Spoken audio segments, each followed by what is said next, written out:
I'd like to speak for a few minutes about Amendment number 168. It's the amendment that we are calling the American option to the spending plan that has been proposed by the majority. This is a complete substitute for the spending plan. We call it the American option because it helps to develop the free market American economy by leaving money in the hands of people and businesses rather than taking it and then having the government direct where the money goes. So it basically puts our faith in the American people and our free market economic system instead of political decisions here in Washington. Americans are very concerned about the direction of our country. In fact, I've never seen people more anxious about where we are. They're worried about the economy, but even more worried about the reckless spending and government intrusion into our culture and into our free markets. Our economy is in trouble. That is obvious. The national unemployment rate is now over 7% and climbing. Stock markets have plunged, jeopardizing the retirement security of millions of seniors. Nearly 1 million homes were repossessed last year, and in the last week, thousands of Americans have lost their jobs at some of our nation's strongest companies, including Home Depot, Microsoft, Caterpillar, and Boeing. In the midst of these difficult and uncertain times, Americans understandably voted for change. Frustrated with runaway spending, Wall Street bailouts, and soaring energy prices, they voted for President Obama, who as a candidate promised to lower taxes, cut spending, increase domestic energy, and create millions of new jobs. I like President Obama very much. We were elected to the Senate together, and we've worked together on several common goals. I truly believe that he wants to do what's best for our country, but our economy needs more than slogans and empty promises. As I've said before, I believe the stimulus bill that is being championed by President Obama and the Democrat majority is the worst piece of economic legislation Congress has considered in 100 years.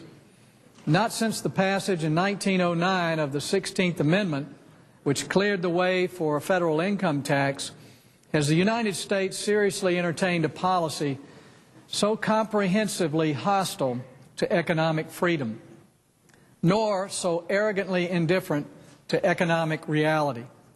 The bill, if it were a country, would have the 15th largest economy in the world, right in between Australia and Mexico, greater than the gross domestic product of Saudi Arabia and Iran put together.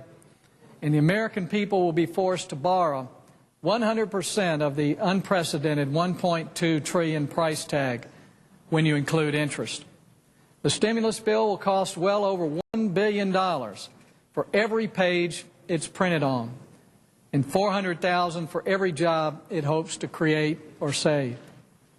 Proponents argue that we are facing a once-in-a-lifetime economic crisis, and that only an immediate and overwhelming stimulus bill can ignite the economy, create jobs, and spur growth.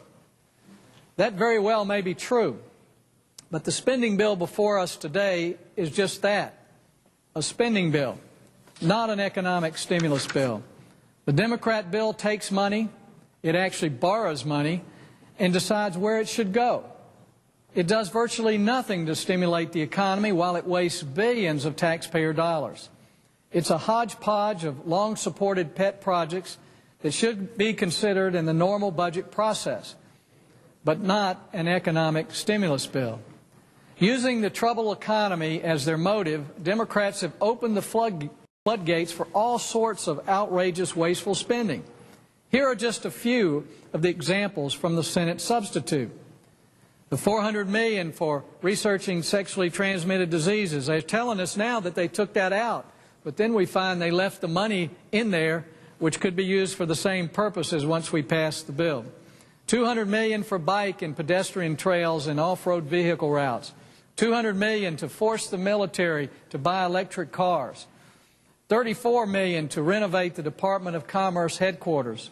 $75 million for a program to end smoking, which, if successful, will bankrupt the children's health programs Democrats just passed last week. Of the more than $800 billion in the bill that is being sold as infrastructure investment, only $30 billion will actually go to build highways, about $40 billion for upgrades in our telecommunications and electricity infrastructure, and about $20 billion in business tax cuts. These are the only three components of the bill that might arguably stimulate the economy and create jobs, and even then only temporarily. Altogether, only 11% of this so-called American Recovery and Reinvestment Act of 2009 will have anything to do with either recovery or reinvestment. And rest assured, the elevated spending levels in this bill will never recede. The tax side of the bill is really not much better. We can think of it this way. If nearly every Democrat in Congress supports a tax cut, it's probably really not a tax cut. And indeed, the text of the Democrat plan reveals that $212 billion of smoke and mirror gimmicks, temporary cuts and rebates exactly like those that failed to stimulate the economy last year. Half of the tax changes in this bill are for people who don't even pay taxes, and all of them are temporary, which will undermine their impact. For this bill, it's not meant that this bill is really not an economic stimulus bill at all, but really a political stimulus, a stimulus to grow government here in Washington. Any doubters of the bare-knuckle partisanship at the heart of the Democrat trillion-dollar catastrophe would do well to ask a simple question. Who benefits from this legislation? Who indeed? Alternative energy companies, public employee unions, teachers' unions, university faculty and administrators, welfare recipients, acorn-style community organizers, politicians who spend the money, federal bureaucrats who allocate it, and the limousine liberal lawyers and lobbyists who will influence every dime behind the scenes. In other words, this bill is a massive transfer of wealth, not from the rich to the poor, but from middle-class families and small businesses to favored Democrat constituencies, and above all, that who are not the poor and middle class who we've promised to help. Mr. President, this bill is not a stimulus. It's a mugging. It's a fraud. Conservatives who fear proponents of this bill want to inch our economy closer to European style of socialism are kidding themselves. The proponents of this bill want to strap a big rocket on the back of our economy and launch it all the way to Brussels. This massive spending bill is fatally flawed. It will not rescue our economy. It will strangle it. That's why this bill must be stopped dead in its tracks. It cannot be fixed by tweaking it here or tweaking it there. It must be scrapped entirely, so the leadership in Congress will be forced to consider real alternatives. Fortunately, there is another way, a better way, a way that will actually stimulate the economy, spur investment, and create jobs, a way that will permanently and immediately save billions of dollars in the private sector and in the hands of Americans who buy goods, provide services, start businesses, and hire employees. We call it the American option because it relies on the American people to generate jobs and growth, not the federal government. The plan that I'm offering is not new or clever. It's only 11 pages long. It comes with no bells or whistles, no smoke and mirrors. But it will work, and it's based on proven American principles of freedom, equality, and opportunity. The plan, developed by scholars J.D. Foster and William Beach at the Heritage Foundation, is the best anyone has proposed since the recession first took hold. The idea is simple. First, make the temporary tax cuts of 2001 and 2003 that are currently set to expire in 2011, make these permanent. Make our current rates permanent.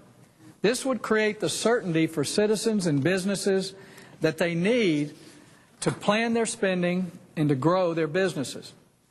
The short-term temporary tax relief of the sort envisioned by the Democrat plan does not stimulate economic growth.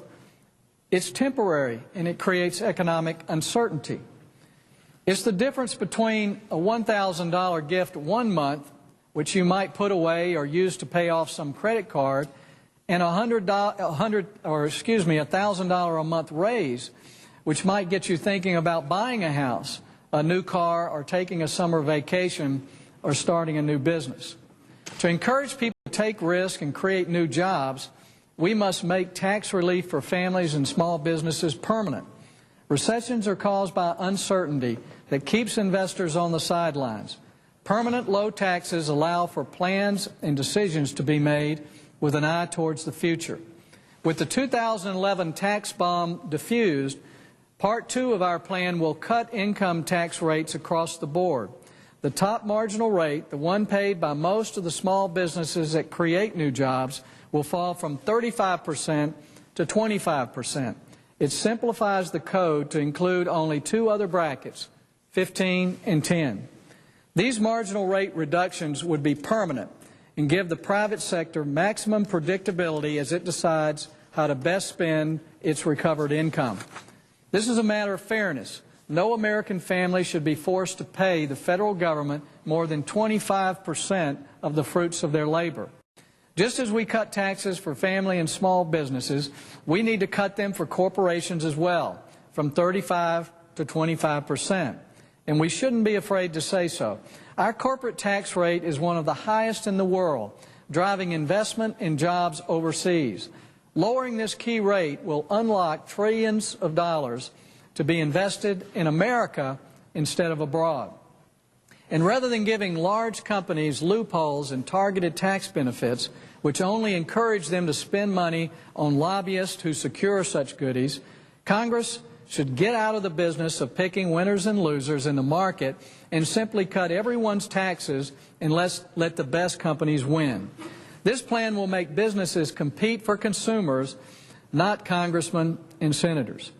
To further simplify and improve the code, our plan would also permanently repeal the alternative minimum tax, permanently maintain the capital gains and dividend taxes at 15%, permanently kill the death tax for estates under $5 million and cut the tax rate to 15%, permanently extend the $1,000 per child tax credit, permanently repeal the marriage penalty, and permanently limit itemized deductions to home mortgage interest and charitable contributions. The Heritage Foundation's Center for Data Analysis, widely respected economic forecasting model, projects this plan would result in nearly 500,000 more jobs this year, almost 3 million new jobs by 2011, 7.5 million new jobs by 2013, and a total of nearly 18 million jobs over the next decade. That's an average of nearly 2 million jobs every year. Instead of taking $1 trillion out of the economy so politicians can spread it around to special interests, the American option will keep trillions of dollars in the hands of American families and businesses. Instead of growing government where waste and corruption run rampant, we grow the private sector where innovation flourishes. Instead of giving the power and control of our economy to politicians and bureaucrats, we give Americans the small businesses the freedom to spend and invest their own money. The positive effects of letting more money stay in the private economy immediately and permanently will quickly become apparent. Beyond the job creation, I know we're all also interested in seeing our housing and real estate markets, as well as the automobile sector, emerge from the doldrums.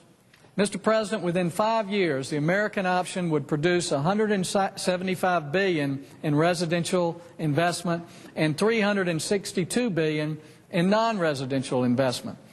That's more than $500 billion left to private citizens with the motivation to care for their families, invest in a new business, or expand their current productive activities. The auto industry will also experience a dramatic increase in sales activity. Between 2009 and 2011, total sales of new cars and light trucks would rise $24.5 billion more than they would otherwise. Again, allowing private citizens and businesses to use their own capital instead of sending it off to Washington, benefits all sectors of the economy. Mr. President, the evidence in support of this legislation is not theoretical, but historical. Unlike the Keynesian arguments behind the Democrat spending and debt plan, John F. Kennedy in 1964, his tax reductions led to 9 million new private sector jobs in 5 years. Ronald Reagan's 1981 tax cuts led to 7 million in the same time frame. In 5 years on, the 2001 and 2003 tax cuts led to the creation of 4 and 6 million jobs, respectively. Every time the United States has cut marginal tax rates, millions of jobs have been created. Jobs that lifted the unemployed into the workplace, the working poor into the middle class, and the middle class into long-term economic security. Similar stories can be told of Great Britain's rescue under Margaret Thatcher in the 1980s, and more recently, Israel's economic reforms under their finance minister changed their whole economic platform. President Obama's own chief economist has shown that tax cuts do his greatest experiments in spending our way out of recession have 3 textbook examples. The first is Franklin Roosevelt's response to the Great Depression. The New Deal began in 1933 with unemployment around 25% and effectively ended with the establishment of FDR's war economy in 1940, with unemployment still hovering around 20%. The second example is from the 1970s, when huge deficits in the United States neither spurred economic growth nor curtailed inflation.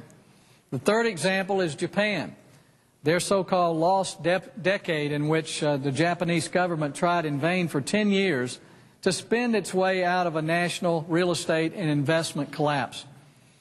Every discredited idea from these 3 monuments to economic mismanagement can be found in the fine print of the Democrats' trillion-dollar socialist experiment that we're considering this week.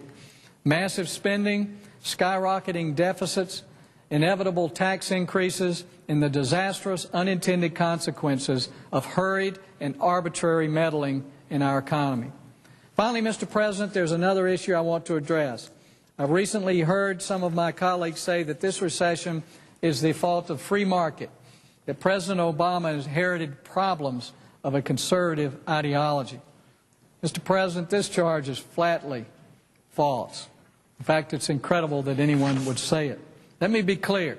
Conservatism has nothing to apologize for. It was not conservatism that foisted Fannie Mae and Freddie Mac onto the national credit market. It was not conservatism that shook down the nation's banking system with the Community Reinvestment Act. It was not conservatism that asked for, lied about, and then wasted $350 billion for the Troubled Asset Relief Program. Nor did conservatism sign on to the second tranche of the TARP funds now in the hand of our esteemed new Treasury Secretary. It was not conservatism that used taxpayer funds to bail out the perpetrators of the Wall Street meltdown. It wasn't conservatism that led our financial industry to make these reckless loans, and it certainly wasn't conservatism that made that industry ask for the taxpayers to foot the bill for their idiocy. It wasn't conservatism that bailed out an auto industry bankrupted by its inability to manage costs and strangled by the tentacles of unionism. Every problem now plaguing our economy can be traced directly to some government policy that was passed over the vehement objections and warnings of principled conservatives. The same scenario is playing out with this spending bill, but the result is not preordained.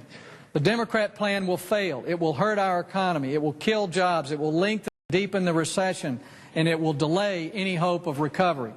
But it's not enough to merely stop this wrong bill. We must pass the right one.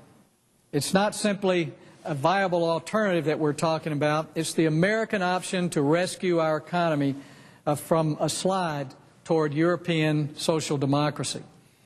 With a troubled economy, mounting national debt, and an entitlement crisis ready to explode, conservatives must offer bold and proven solutions to secure America's future. We cannot simply derail the liberal express. We must show our fellow countrymen a better plan. There's nothing wrong with our economy that a free people cannot solve. All we need is the freedom to take back from Washington the control of our economic destiny. The policy approach I have outlined can work, and if implemented, will work. How do I know? Because liberating people to pursue their own happiness and fortune is the only thing that has ever worked. I thank the Chair and yield the floor.